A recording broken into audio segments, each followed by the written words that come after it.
Deadly Tarantula Girl coming to you from my private serpentarium tonight to bring you just an update video on my beautiful Costa Rican Tigerrump. This was formerly Cyclosternum and I believe now is a Davus fasciatus.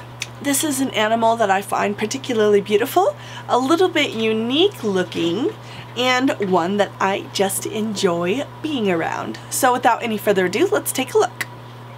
Here is one of my beautiful ladies.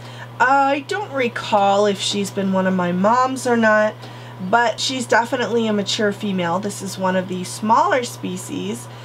This is an animal that I love so much because I personally have an affinity for the tropical colorful species, and come on, who doesn't love tigers? And she is a tiger rump. She is just golden and velvety, but they have a particularly just kind of a silky velvety sheen and kind of a thin, sort of a short fine hair. They don't have like kind of those long straggly hairs that a lot of them do. They're just really smooth and beautiful. They do have urticating hairs, although they are less inclined to kick hairs. Unlike some of the more nervous species, they're fairly docile. I hope you can forgive my scratchy voice. I'm at the tail end of like a nasty 9-day yuck. I don't know what it is. That's the beauty of being a 4th grade teacher, is all the love and the germs. These do possess urticating hairs, and you can see she has a very small patch that's a little bit sparse right here. These are not very prone to hair kicking, which is another absolutely wonderful thing about them. I find their urticating hairs to be far less irritating than some species such as Thrixopelma acriti. Those hairs drive me absolutely crazy, and they kick no matter what. You open the door just to wink at them and say I love you, and hairs, just like a crazy cloud of hairs. I actually find Smithi or Hamorii to be much more excitable even than this species here. So you can see that they have a very sleek and beautiful coat, fur, hair, whatever you want to call it, and then they have the beautiful spinnerets all tucked up. They just have a lovely golden sheen. Yes, this lovely girl is going to try and hide from us because she's a little bit scared.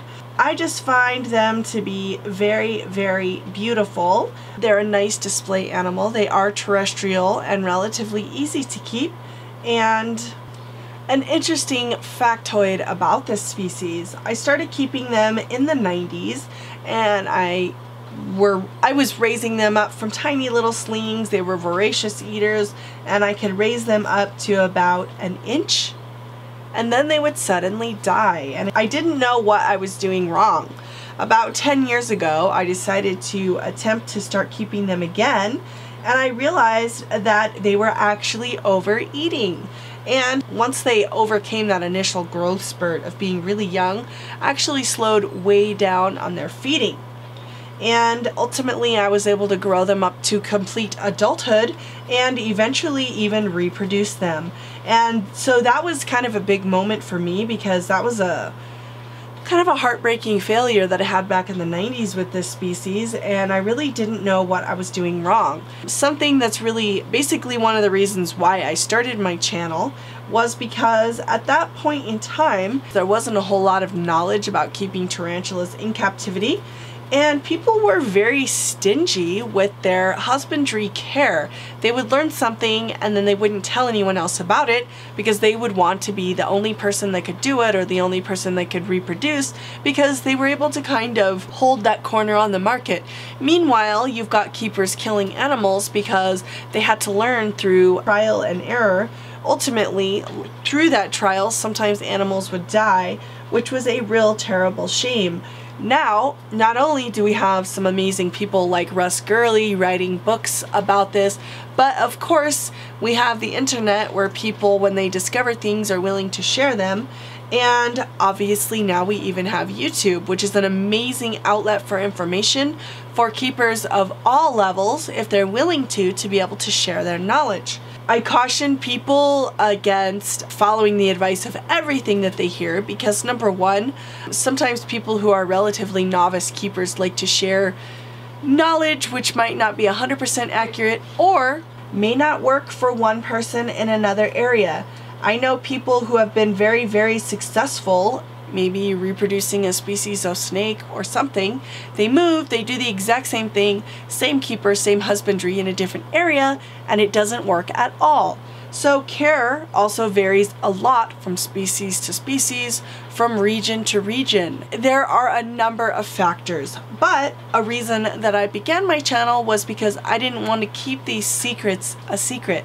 I wanted everyone to know what I know. Now, does everything that I do, is that going to work for you? Maybe not. You're going to have to try it for yourself. And also I like sharing beautiful animals with people, which even if you don't keep animals, sometimes people just enjoy seeing the animals and learning. So this is just one of those species that I really love. It was a huge victory for me when I was able to grow them up and then reproduce them and see their practically microscopic spiderlings and then raise those up. This is the offspring of one of my mothers, come to think of it. I hope you enjoyed seeing this beautiful Davus fasciatus. She's absolutely beautiful and I just really love her. Let me know what your favorite tiger patterned species is, and I'll see you next time.